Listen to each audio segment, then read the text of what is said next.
Hello friends, welcome to your own channel daily stock. तो दोस्तों, इस वीडियो के अंदर हम इन्फोबीन टेक्नोलॉजीज के डिटेल्ड एनालिसिस के बारे में बात करेंगे और जानेंगे कि स्टॉक के अंदर आपको इन्वेस्ट करना चाहिए या नहीं। चलिए शुरू करते हैं। तो देखिए, यहाँ पर हम आपको कंपनी के प्रोफाइल के बारे में बताएंगे, जो प्रमोटर्स का होल्डिंग है उसके बारे में हम बताने वाले हैं, और जो पीयर कंपैरिजन यानी कि जो कंपटीटर्स हैं उनके कंपैरिजन में यहाँ पे कंपनी कैसे परफॉर्म कर रही है उसके बारे में हम यहाँ पे बात करेंगे। और एट दी एंड हम ये एनालाइज करेंगे कि क्या यहाँ पे लॉन्ग टर्म होराइजन से इन्वेस्ट करना चाहिए, और उसके अलावा हम यहाँ पे आपको अपना पोजिशनल व्यू भी देने वाले हैं। तो चलिए शुरू करते हैं। तो देखिए, सबसे पहले हम ये जानेंगे कि ये कंपनी काम क्या करती है। तो देखिए, ये जो कंपनी है ये एक सॉफ्टवेयर डेवलपमेंट सर्विस कंपनी है। तो देखिए, आजकल जो भी ये जो सॉफ्टवेयर की डिमांड होती है, तो नए नए सॉफ्टवेयर बनाना, उसके अलावा कोई कंपनी है तो उसका ऐप डेवलप करना, तो ये काम ये कंपनी करती है। तो एक तरीके से आप बोल सकते हो कि ये एक IT कंपनी है। तो देखिए, इन्फोबीन टेक्नोलॉजीज की अगर हम बात करेंगे तो ये जो जिस इंडस्ट्री में ये कंपनी काम कर रही है तो उसकी डिमांड काफ़ी तरीके से बढ़ रही है, और जो मेन फोकस हमें इस कंपनी का नज़र आता है तो आप देखोगे TCS हो गया, विप्रो हो गया, तो इनके बड़े बड़े क्लाइंट्स हैं, जो बड़ी बड़ी कंपनीज हैं। लेकिन इनका मेन फोकस ये कि जो छोटी छोटी कंपनीज हैं वहाँ पर ये अपना फोकस कर रहे हैं। तो ये काफ़ी अच्छा मुझे लगा है, क्योंकि यहाँ पे अपॉर्चुनिटीज़ काफ़ी ज़्यादा है। तो यहाँ पर हम कुछ वैल्यूएशन पैरामीटर्स की यहाँ पर हम बात करेंगे। तो देखिए, लगभग 1300 करोड़ का इस कंपनी का मार्केट कैप है, तो बहुत ही छोटी सी ये कंपनी है। और पिछले अगर हम देखेंगे एक साल में लगभग मार्केट कैप की अगर हम बात करेंगे तो 500 से 600 करोड़ का मार्केट कैप तो पिछले एक साल में ही कंपनी का बढ़ा है। अब अगर हम यहाँ पे स्टॉक के पी रेशियो की बात करेंगे तो यहाँ पे 28.1 का इस कंपनी का स्टॉक का पी रेशियो है, जबकि इंडस्ट्री का पी 35 का है। तो इंडस्ट्री के कंपैरिजन में सस्ते वैल्यूएशन पे ट्रेड हो रहा है।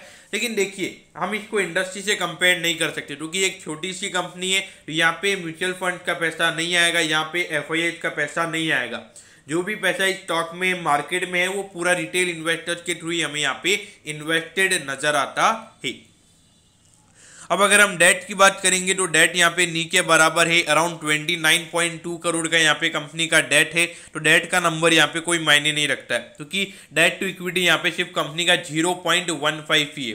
तो डेट से रिलेटेड यहाँ पे कोई इश्यूज नहीं है। अगर इंटरेस्ट कवरेज रेशियो की अगर हम बात करेंगे तो ये नंबर 16.1 पे नजर आता है। तो यानी कि जो कंपनी का इंटरेस्ट पे करने की जो कैपेबिलिटी है, यानी कि जितना इंटरेस्ट कंपनी को पे करना है उसका 16 टाइम्स अभी कंपनी ऑपरेटिंग प्रॉफिट जनरेट कर रही है। तो यहाँ पे इंटरेस्ट से रिलेटेड हमें कोई इश्यू नजर नहीं आते हैं।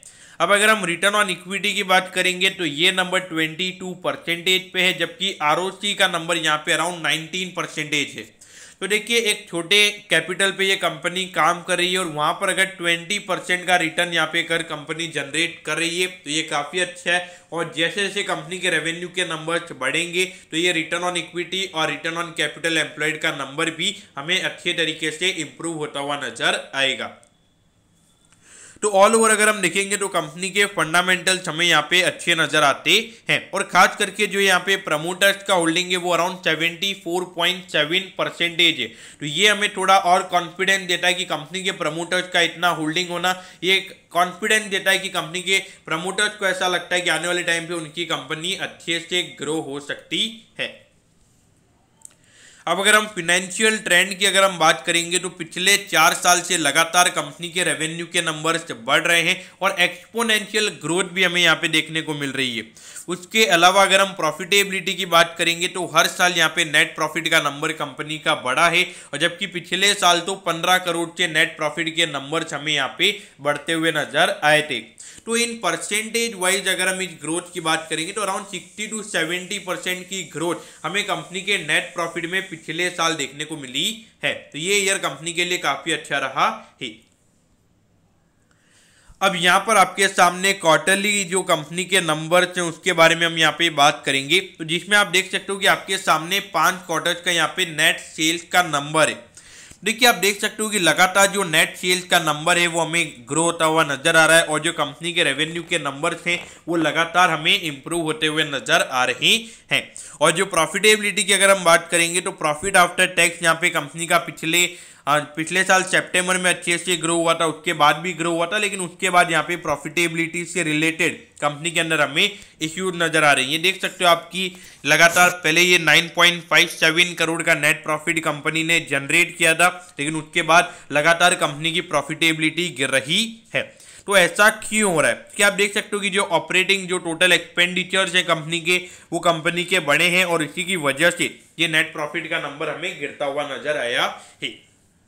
तो देखिए मुझे लगता है कि पहले जो वर्क फ्रॉम होम का सिनेरियो चल रहा था, लेकिन अभी वर्क फ्रॉम होम बंद हुआ है, तो उसके बाद से अगर हम देखेंगे तो थोड़े ये इश्यूज चालू हुए हैं। तो अगर हम देखेंगे तो मुझे मेन रीज़न वही लगता है, और उसके अलावा भी अगर हम देखेंगे तो यहाँ पे कभी भी कुछ एक्सपेंसिव वगैरह ज़्यादा हो जाते हैं, क्योंकि अगर आप कोई सॉफ्टवेयर डेवलप कर रहे हैं तो वहाँ पर कोई भी आपकी एक अनसर्टेनिटी कॉस्ट वहाँ पे बन जाती है।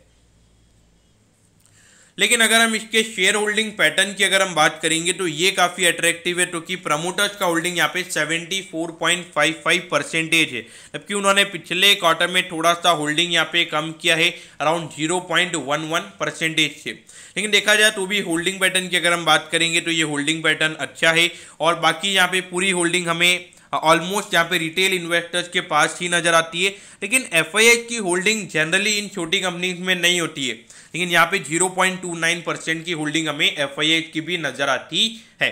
लेकिन हमें इसे पॉजिटिव वे में नहीं लेना चाहिए, क्योंकि जो कंपनी का 1% अगर हम देखेंगे तो लगभग 13 करोड़ का होता है, तो उसमें से लगभग 4-5 करोड़ इन्वेस्ट यहाँ करना, तो ये एफआईआई के पॉइंट ऑफ व्यू से मेरे ख्याल से एक छोटा सा अमाउंट है, हमें इसे इग्नोर ही करना चाहिए। अब अगर हम पीयर कंपैरिजन की अगर हम बात करेंगे तो देखिए मेरे ख्याल से ये पीयर कंपैरिजन नहीं होगा, क्योंकि अगर हम देखेंगे तो ओरेकल फाइनेंशियल सर्विसेज से तो हम बिल्कुल भी नहीं कर सकते, क्योंकि वो फाइनेंशियल सर्विसेज प्रोवाइड करवाते हैं। तो यहाँ पर अगर हम देखेंगे तो ये सारे लार्ज कैप कंपनीज हैं। अगर हम देखेंगे टाटा एलेक्सी कुछ मिड कैप हैं, कुछ लार्ज कैप हैं, तो टानला प्लेटफॉर्म भी अच्छे से परफॉर्म कर रहा है। लेकिन अगर हम देखेंगे तो इसमें से सबसे अच्छे वैल्यूएशन पे ये कंपनी ट्रेड हो रही है। हम ओरेकल को इंक्लूड नहीं करेंगे, क्योंकि ओरेकल की जो डिविडेंड यील्ड है वो काफ़ी ज़्यादा है, तो इसीलिए मार्केट उतना ही वैल्यूएशन इस कंपनी को देता है। तो क्योंकि वहाँ पे कोई ग्रोथ के ज़्यादा हमें फोकस नज़र नहीं आ रहे, तो जहाँ पे ग्रोथ के चांसेस कम होंगे तो इसीलिए वहाँ पे कंपनी अपने जो ज़्यादा पॉजिटिव कैश फ्लोज होते हैं तो उन्हें डिविडेंड के फॉर्म में कंपनी देती है। तो हम यहाँ पे जो ओरेकल है उसे अवॉइड करेंगे, तो बाकी कंपनीज के कंपैरिजन में एक अच्छे वैल्यूएशन पे ये कंपनी हमें मिल रही है। तो ये आप देख सकते हो कि एक अच्छी ग्रोथ भी। अगर हम आरओसी के नंबर्स की बात करेंगे तो आरओसी के नंबर्स हमें अभी नहीं देखने चाहिए, क्योंकि अभी कंपनी के रेवेन्यू के नंबर्स हार्डली 200 करोड़ के लगभग हैं पूरे साल के। अगर हम देखेंगे तो जैसे जैसे रेवेन्यू के नंबर्स बढ़ेंगे तो नेट प्रॉफिट का नंबर इंप्रूव होगा, और वैसे ही आरओई और आरओसी के नंबर्स भी इंप्रूव हो जाएंगे। देखिए मेरा ऐसा मानना है कि छोटी कंपनीज में हमें आरओई और आरओसी नहीं देखने चाहिए, लेकिन ऐसा नहीं देखना चाहिए जैसे जो लार्ज कैप कंपनीज होती है वहाँ पे 20-25% का आरओसी होना चाहिए। लेकिन मेरे ख्याल से mid cap small cap companies में अगर 10 से 15% का भी आरओसी है तो आने वाले टाइम पे वो 20 से 25% का हो जाएगा। तो यहाँ पर हमने सारी चीज़ें देख ली हैं, तो मेरे ख्याल से डेट भी कंपनी के ऊपर काफ़ी कम है, और जिस तरीके से ये पूरी इंडस्ट्री ग्रो हो रही है तो वहाँ पे ये कंपनी भी ग्रो होगी। तो इसीलिए मेरे ख्याल से मुझे ये वैल्यूएशन पॉइंट ऑफ व्यू से ये स्टॉक काफ़ी अच्छा लग रहा है, और ऑन डेट कंपनी के ऊपर कोई ज़्यादा इश्यूज भी नहीं है। एक अच्छे जो प्रमोटर्स का अगर हम टेक भी देखेंगे तो वो भी मुझे यहाँ पे पॉजिटिव नज़र आता है। तो अगर आपने इस कंपनी में इन्वेस्ट किया हुआ है तो बने रहिए। अगर इन्वेस्ट करना चाहते तो मेरे ख्याल से डेफिनेटली यहाँ पे इन्वेस्ट किया जा सकता है from long term point of view से भी। और अगर हम पोजिशनल की अगर हम बात करेंगे तो देखिए मुझे लगता है कि अभी अगर मार्केट में रिकवरी आती है तो इसका पिछला ऑल टाइम हाई तो ये स्टॉक तोड़ेगा ही, लेकिन मुझे लगता है कि लगभग 650 से 700 के लगभग ये स्टॉक 3 से 4 महीने में हमें जाता हुआ नजर आ सकता है। तो दोस्तों मैं होप करता हूं कि आपको इन्फोबीन टेक्नोलॉजीज के डिटेल्ड एनालिसिस के बारे में सब कुछ पता चल गया होगा। अगर आपकी कोई भी क्वेरीज है तो आप कमेंट कीजिए, मैं जरूर आपके कमेंट पर रिप्लाई करूंगा। ओके दोस्तों, thank you, have a nice day.